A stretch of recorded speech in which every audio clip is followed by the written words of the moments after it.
Thank you for staying with us here on Morning at NTV, and it's time for the Kickstarter. We're looking at the plight of traders in Kampala in light of the continuing challenges that they face.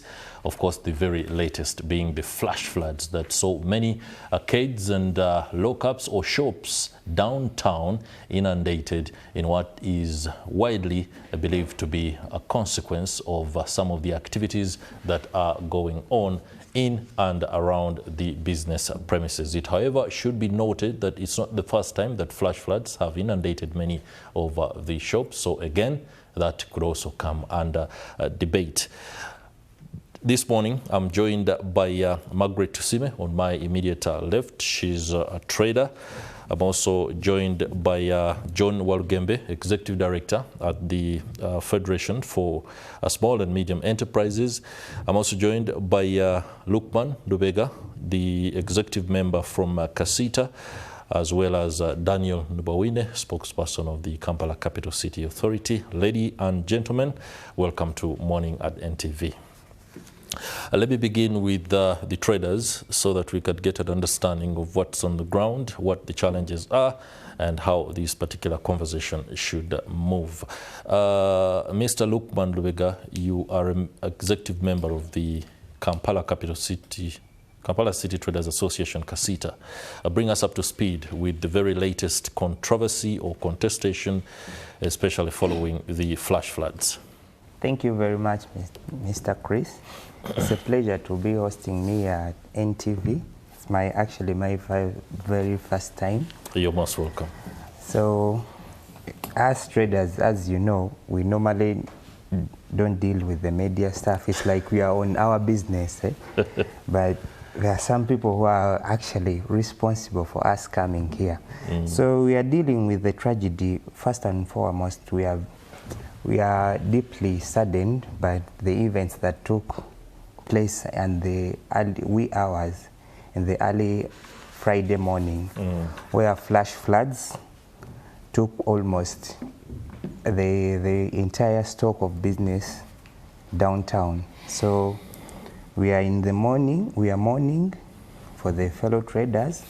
So that is the most immediate point that brings us here. So these things that happened, actually, it is because the ongoing construction works at the Nachivubo channel. So, and the problem we are having here is like we are never consulted as stakeholders. We've been having issues of like flooding, but it's not been severe like the ones that you see. Traders lost a lot of merchandise, much more in billions. And there is nothing like any contingency plan. Ever since those floods came in, we've not heard from any government authority, anyone that has come. Even the list is like was draining that water from the buildings so that trader can try and recover something. We hardly got any help from the authorities. So we're having that challenges. So, and this came about whereby we are planning actually to demonstrate tomorrow, whereby we are planning to close our shops because of the continuous neglect by government on our issues. So there is a lot that is going on downtown there. There is a lot of dissatisfaction from the traders because, as you see from our point, we are about 2 million people that flock Kampala every day. And these people are directly involving other sectors, that the borders and what. So it's a big mess once the government doesn't want to look at our plight and the problems that we are having currently. Okay. For clarity purposes, a demonstration being organized is on account of the flash floods or existing grievances? The flash floods came in, and it's another issue that has been added on. Oh, you were planning to demonstrate? Yeah. But then you got like impetus, another reason. Another reason. Okay.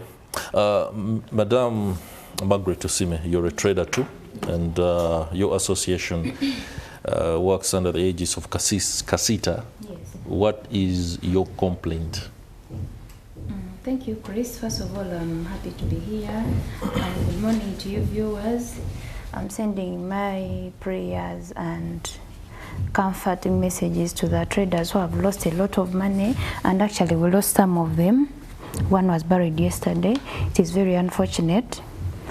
To be specific, we were organizing a demonstration on tomorrow, 4th of November, over the kilogram taxes, UNBS, House Bill, tax rate from 35, we want it to be on 25, investors going back to the factories, street vendors going back to the KCCA markets, rent increment, and now we get this tragedy of floods.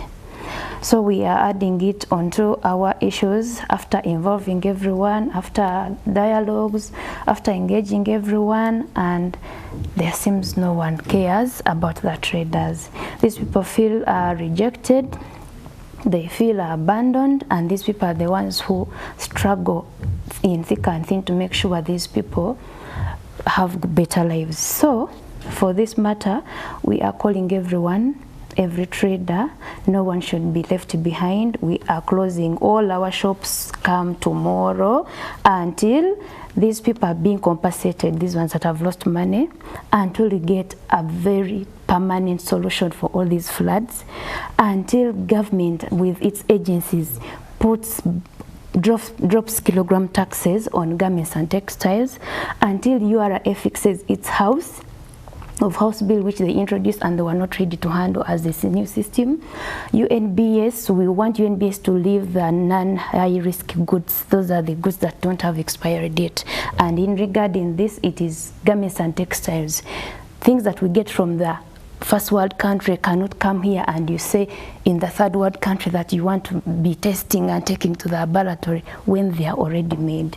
We want 35% tax rate to go 25% as other East African countries, for us to be able to compete on the East African market. And then we also want the tenant and landlord agreement to be also revised, because it says a landlord has the right to increase 10% every 12 years, which we see it as being unfair to traders in regard to that. 12 months, sorry, 12 months. So these organizations that have been involved, especially KCCA, Fiscal Planning, Minister for Kampala, Executive Director, Prime Minister's Office, in regard to these tragedies that have just happened, we want to look at the reports. What did they do? What did they assess? The possible outcomes. What are the possible solutions? What plan do they have for these traders? These people have loans. These people are already stretched with the systems that do not favor them. So we want to see everyone involved in this. The only active institution that is ready to move, it was police, tear gassing, and the chiefess by the person who is actually building on the channel. So we want traders to be safe. Otherwise, if this lawlessness continues, if this violence continues, no one is going to be safe. For example, these floods, when these floods were coming to the buildings, they did not specifically say, I am going to affect the NRM person, this opposition you get. So lawlessness will not define who. So we need to all be safe in this city. Otherwise, tomorrow, 4th of November, we are closing shops, and this time round, we do not want any stories, we don't want promises, we want evidence of that our issues have been worked upon. Otherwise, we are closing, and we shall not even give any timeline until we are listened to. Mr. John Walugembe, you are the Executive Director, Federation of Small and Medium Enterprises. Many of these business persons do fall under your docket, if I'm not mistaken. Correct. Take it on. Okay, so first of all, we want to share sympathies with the 4 people who have lost their lives as a direct result of the flooding, which is a direct result of the construction that's currently ongoing on the Nachivubo channel. When the President wrote to the Prime Minister on the 2nd of August, he indicated that this was a simple and imaginative project. Unfortunately, it appears that in the process of execution, it has not followed due process. For instance, those of us who have constructed in Kampala, the process is rigorous. You have to supply architectural drawings, physical plans. You have to show the electrical and how you handle the water issues and drainage and all that, and then the project is approved. Unfortunately, a project of this magnitude could not have failed to go through the requisite approvals. So for us, we see that this is an oversight on KCCA's part. The law should apply to everybody, irrespective of resources, irrespective of influence, and so on. And then there's also the challenge of how do you involve stakeholders. It also appears that stakeholder consultations were very limited. People were not engaged. People did not give ideas.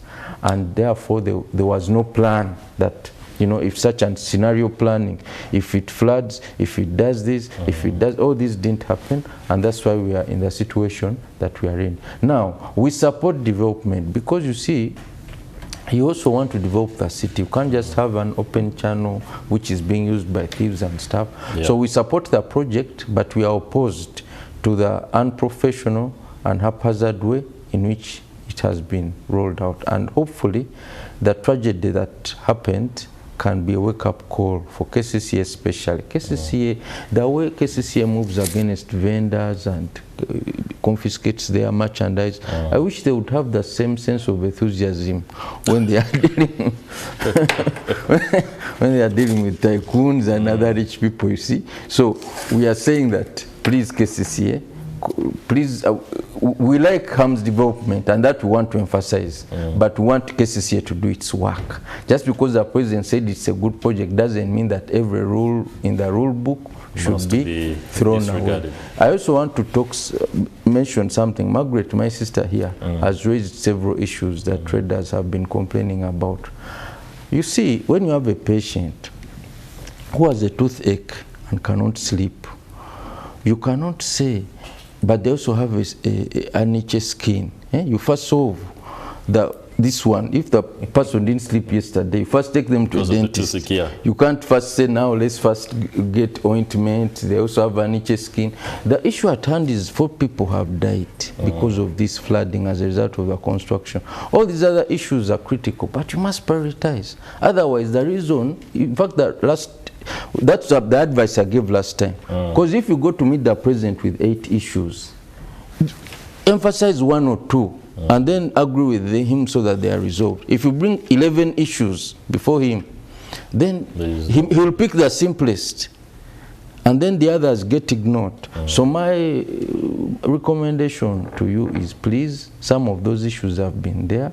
They'll continue being there, but prioritize. What are the 1 or 2 or 3 issues that you want addressed now, and then the others can be tackled later. It appears that one of the most immediate solutions to the challenges is to understand which one to push first, and then create a timeline or action plan for the rest. Otherwise, if you bring all of them together at once, you end up bombarded. You murder the table and then nothing happens. Oh, that's a good strategy. Mr. Nwawine, Kampala Capital City Authority is on the spot on many aspects, including the markets and the status, recruitment, issuance of stalls and so much. But the very latest is the flash floods and handling. The executive director visited most of these arcades and lockups over the weekend. What did you see firsthand? Well, Chris, allow me also bring regards from KCC and also sympathies from my colleagues and from the executive director who was on site, well, with your team on the ground, and some of the scenes that we saw were not nice at all. People lost merchandise, and when businesses are going down in a city, it's very key for us, and we must come into act. Nachivubo is at the lowest point of the city. All water, all runoff from the hills of Namirembe, Kororo,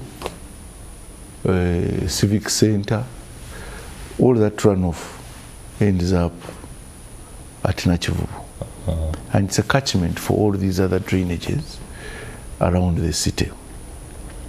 We have a lot of construction going on, not just along the channel, but also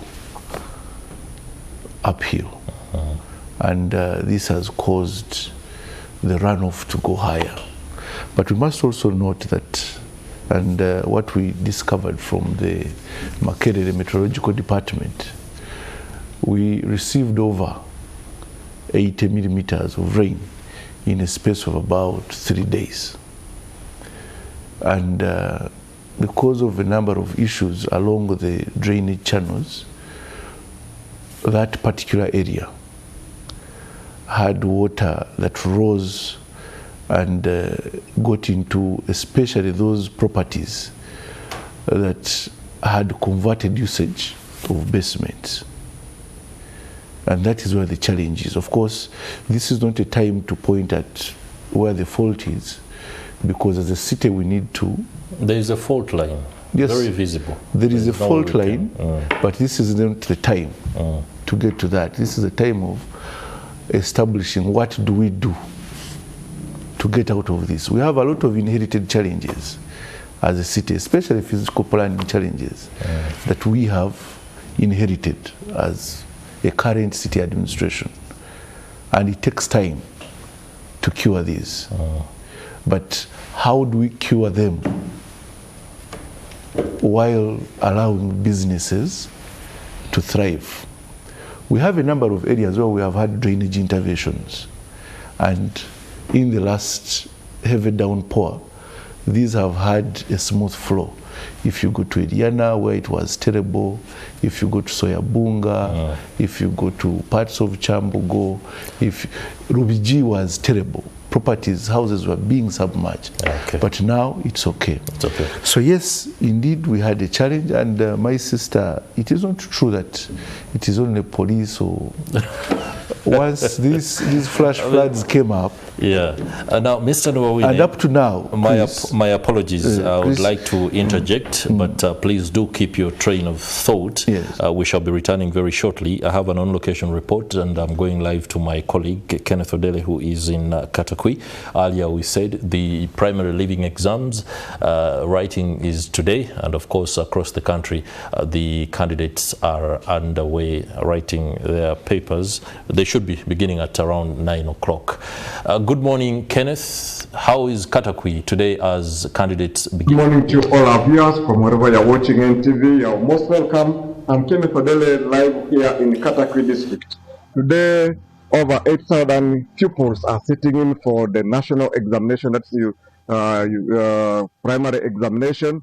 And in Katakwi in particular, some pupils and schools have met some challenge of some schools are cut off due to heavy rains and the torrential waters that come from Karamoja region. Now with me today, this morning, is the district head, political head, the district chairperson, Mr. Omolo. Honorable Omolo, give us an overview of how intensive is the flooding. Thank you so much. My name is Geoffrey Omolo. I'm the district chairperson. Katakwi district, all the time whenever there is heavy rainfall, gets affected with the floods. We happen to be in a terrain which is flat, but also in a kind of a basin where all water from Karamoja and Bugisu tends flood this side.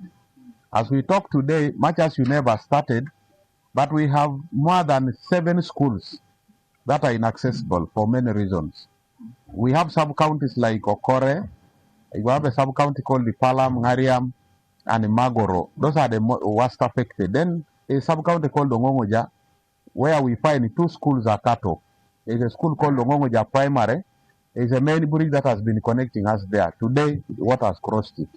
Then there is a school called Obuobo, which is submerged. It is completely covered with water. This side of Magoro, the access of the main road that comes from Soroti and a place called the Toroma, then you go to Magoro. By the other day when we were handling the children, especially preparing them for exam, the roads were cut off. But I'm told today the water has been subsided.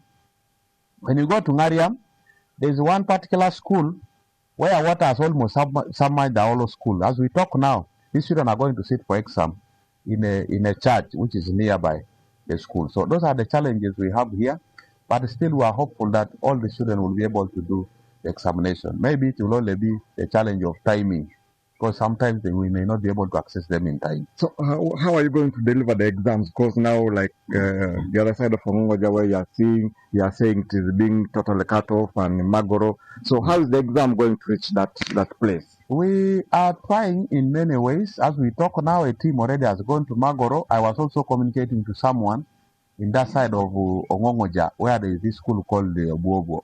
As we talk now, there is another access road, but very far. You go up to the barracks, then you come back from that side. That's when you can be able to access the school. It's why I was saying probably we might have the challenge of starting these exams a bit late because of the long distances trying to access these schools. So what happens to the pupils because they come from the rural setting, they are from their homes, and I'm told the homes are submerged.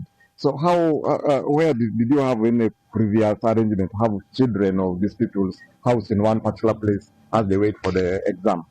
2 days ago, I participated in praying and blessing these candidates, and some of them we encourage them to shelter nearby, because if you go to a place like Palam, there are communities that are staying within the school. So we have requested these families that are a bit far and probably crossing might become difficult. We requested those children to come and stay with their relatives who are close to the school, at least those that still have some strong houses. Because as we talk, a number of families, all the grass houses have submerged, others have collapsed, and we had asked some of these people to go and sleep in churches and schools. So it's a tough thing, but we want to make sure that all these children will be able to sit for this exam. Okay, as we wind up, Katakwi has faced this flooding challenge for a long time and waterlogging. What are the long-term interventions you have tried to put as a political head of this district? Okay, short-term would be maybe having dams, which we already, even the other day we presented when the president was here. We have requested to have big dams along the border.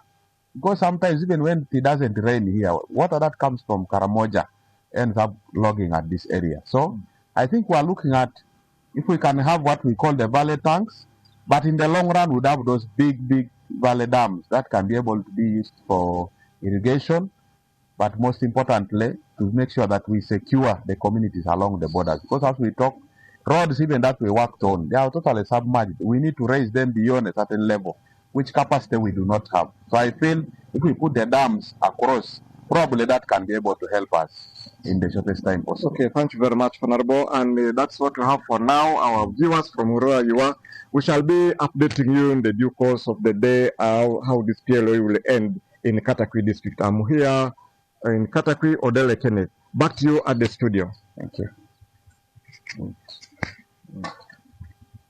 Very much, Kenneth Odele. The discussion here is hot, and I can assure you some of the controversies that the traders do encounter on a daily basis are the ones that officials at KCCA are grappling with. Before we went to Kenneth Odele, I was Mr. Nwawine from the KCCA was submitting, and I want to ask the question as we round up this discussion, the solutions right now. How are you engaging Ham Enterprises on the construction of the Nachivuo channel? We know floods have been there, but we also see that the flash floods that occurred on Friday were exacerbated by the ongoing construction of that channel. Well, our engagement is with all the stakeholders affected by flash floods in the Nachivuo area, because we have addressed most of those outside the CBD.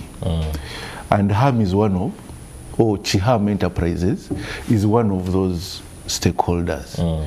So one, we are ensuring that we have standby pumps, and this we have done since Thursday to ensure that in the immediate, as an immediate measure, as an interim measure, to ensure that no water accumulates in that area. So we have deployed KCCA equipment, Uganda police equipment, and national water equipment to make sure that there is immediate evacuation, because we know November and December are going to be heavy, really heavy with rains. So we have deployed.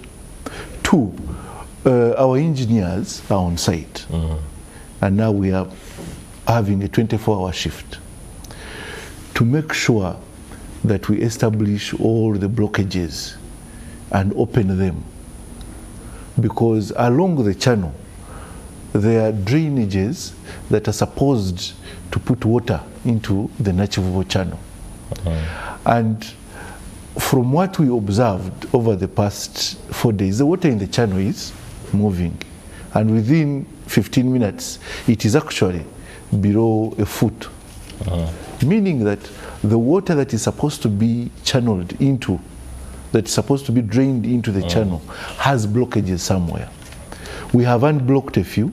Some of them are within some of the buildings, and we are engaging these property owners and everybody along this this area to ensure that we have that water evacuated and the traders don't face what was faced.